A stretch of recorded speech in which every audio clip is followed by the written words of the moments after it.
Welcome dear students. Career heights के e platform पे आज हम बात करने वाले हैं how to score 180 out of 180 in NEET chemistry.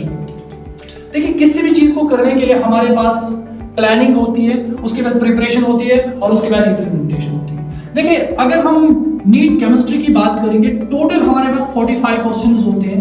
अब ये क्वेश्चंस आते कहां से? अब इन क्वेश्चंस को कैसे पढ़ेंगे, इन क्वेश्चंस के लिए प्रिपरेशन कैसे करेंगे, कौन सी बुक पढ़ेंगे हम लोग। और अगर केमिस्ट्री की बात करेंगे, हमारे पास आता है फिजिकल, आता है ऑर्गेनिक, आता है इनऑर्गेनिक, कौन से क्वेश्चंस कहां से आते हैं और किस यूनिट की वेटेज कैसे रहते हैं, पूरी चीजों की बात हम लोग आज करने वाले हैं। देखिए, अगर हम बात करेंगे 45 क्वेश्चंस को ब्रेक डाउन कैसे करते हैं, और 45 क्वेश्चंस में नियर अबाउट 30 क्वेश्चंस जो आपको डायरेक्ट मिलने वाले हैं एनसीईआरटी। अगर आप एनसीईआरटी की बुक उठाओगे, उसकी डायरेक्ट लाइन आपके नीट के पेपर में मिलने वाली है। उसके बाद अगर हम बात करेंगे प्रीवियस ईयर्स की बात, प्रीवियस ईयर्स में बात बताने वाला हूं, प्रीवियस 1-2 ईयर्स की बात नहीं करूंगा, प्रीवियस 20 ईयर्स के पेपर्स अगर आप उठा लोगे तो वहां से आपके पास 8 से लेकर 9 क्वेश्चन है। अगर हम प्रीवियस ईयर की बात करेंगे, 20 साल के लिए क्वेश्चन, उनको कैलकुलेट करेंगे 400, 450 से लेकर 450 से लेकर 500 क्वेश्चंस आपको यहाँ पे मिलने वाले हैं। और उसके बाद एनसीईआरटी इनसाइड की बात करूंगा, एनसीईआरटी इनसाइड के क्वेश्चंस आपको मिलने वाले हैं और उनको आप करिए, और वो नियर अबाउट 4 से लेकर 5, कुछ 1-2 क्वेश्चंस ऊपर नीचे हो सकता है कैलकुलेशन में।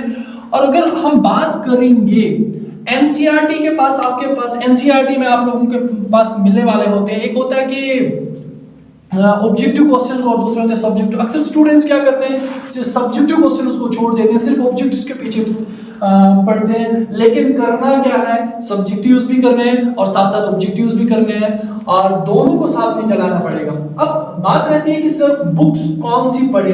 अगर मैं बुक्स की बात करूंगा तो एनसीईआरटी की बात करूंगा, सिर्फ एनसीईआरटी को आप ले लोगे। और एनसीईआरटी की बात करेंगे तो हमारे पास 8 बुक्स आते हैं। तो बात करेंगे 11th की 2 केमिस्ट्री, 11th की 2, और 12th में आपके पास 2 मिलते होते हैं, 4 हमारे पास।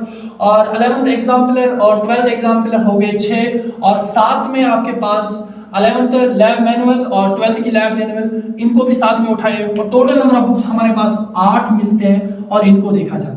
लेकिन मैं आपको एक बड़ी इंपॉर्टेंट चीज इधर बोलने वाला हूं।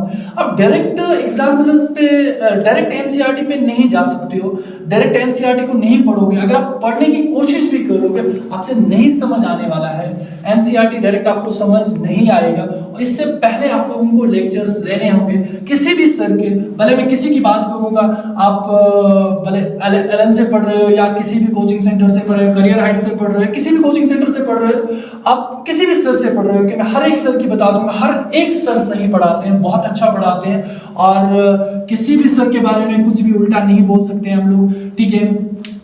और अगर हम बात करेंगे कि 11th के हिसाब से, 11th और 12th के हिसाब से अगर हम डिवाइड करेंगे, 44% 11th में आप लोगों को मिलने वाला है। 44%, अगर नीट का पेपर हम लोग देखेंगे, उसका जो 44% होता है, दैट्स नियर अबाउट 21 क्वेश्चंस जो 11th में मिलने वाले हैं, 11th से लेते हैं। और जो रेस्ट रहता है, दैट्स 56% जो हमारे पास बनते हैं, 24 क्वेश्चंस वो 12th से आते हैं।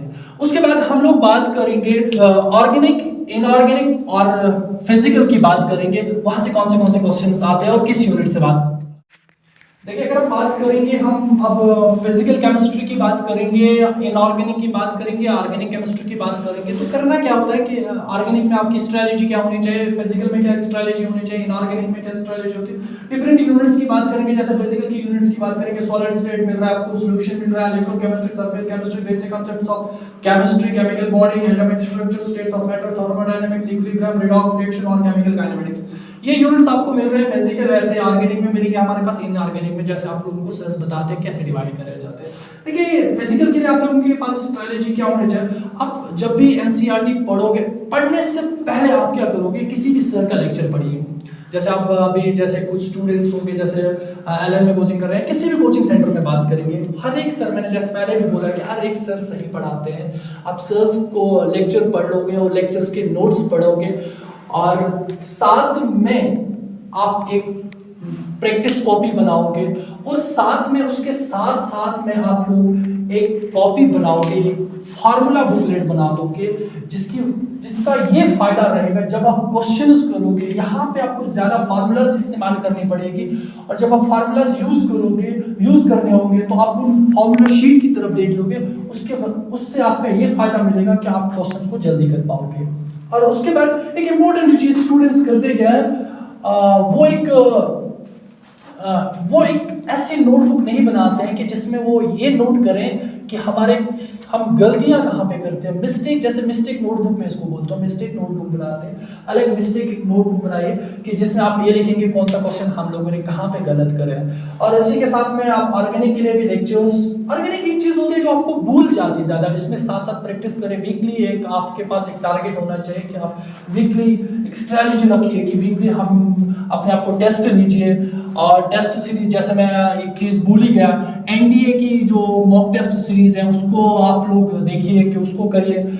अब बात करेंगे हम लोग स्मार्ट प्रिपरेशन की। स्मार्ट प्रिपरेशन उन यूनिट्स को टारगेट करेंगे जिनके ज्यादा से ज्यादा मार्क्स मिलने वाले हैं। जैसे 60% की बात करूँ, मैंने 60% इधर टारगेट कर दिया, 60% इन यूनिट से आता है। जैसे हमारे पास coordination chemistry, thermodynamics, P block, equilibrium, chemical kinematics, solution, D and F block element, alcohols, phenols, ethers, esters, जियो, सी, aldehydes, ketones, carboxylic acids, hydrocarbons और केमिकल काइनेमेटिक्स। अगर हम बात करेंगे, मैं केमिस्ट्री, कोऑर्डिनेशन केमिस्ट्री के 3 क्वेश्चंस इधर से मिलने वाले, इधर से 3 क्वेश्चंस, इधर से 3 क्वेश्चन और इधर से, और यहाँ से इनसे 2-2 क्वेश्चंस हर साल आप लोगों को मिलने वाले हैं, और इधर भी 2-2 क्वेश्चंस हर साल मिलने वाले हैं।